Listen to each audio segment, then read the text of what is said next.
Salamat sa bagong araw, Lord. Panginoon, maraming salamat sa bagong araw na ito. Maraming salamat sa masarap na tulog. Maraming salamat sa masarap na pahinga. Alam ko po, Panginoon, na ako'y binantayan ninyo at inalagaan ng buong magdamag. Haharapin ko po, Lord, ang araw na ito na puno ng pag-asa sa aking puso't isipan, sa aking buong pagkatao, sa aking buong araw ngayon. Alam ko po, Lord, na hindi mo ako iiwan ngayong araw na ito at patuloy niyo akong sasamahan at bibigyan ng guidance. Maraming salamat dahil ginising mo ako ngayong umagang ito at alam kong ang araw na ito ay magiging blessed dahil andyan ka, Lord. Punuin niyo po, Lord, ng kasiyahan o joy ang aking puso. Ipaalala niyo po sa akin kung gaano ako ka-blessed sa araw na ito. Lagyan niyo lagi ng dahilan ang aking kasiyahan at mga dahilan kung bakit magiging thankful po ako. Kapag pumasok na po ang problema sa aking araw ngayon, i-remind niyo po ako ng inyong pagmamahal, ng inyong presensya, ng inyong kabaitan, ng inyong pag-aalaga, na kayo po ay laging andyan para ako'y alalayan.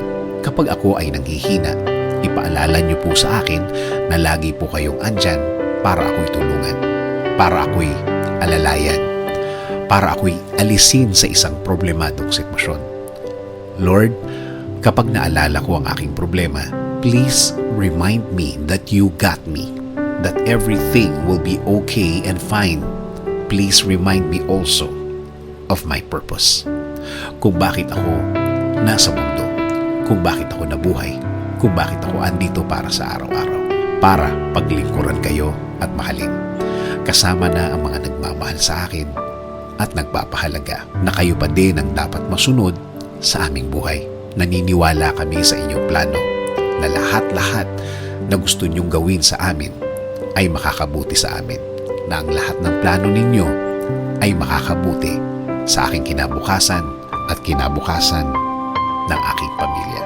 Lord, patuloy niyo pong pasukin ang aking buhay. Isinusuko ko na po sa inyo ang aking araw-araw, ang aking mga gagawin at aking mga plano. Patuloy niyo kaming bigyan ng guidance sa araw na ito at sa mga susunod. Alam ko po, Lord, na ang araw na ito ay mas mabuti, mas maganda, mas produktibo kesa kahapon. Dahil ang lahat ay magbabago kapag kasama ka namin, Lord. In Jesus' name we pray. Amen. Sabi nga sa Lamentations 3:22-23, "The steadfast love of the Lord never ceases. His mercies never come to an end. They are new every morning. Great is your faithfulness."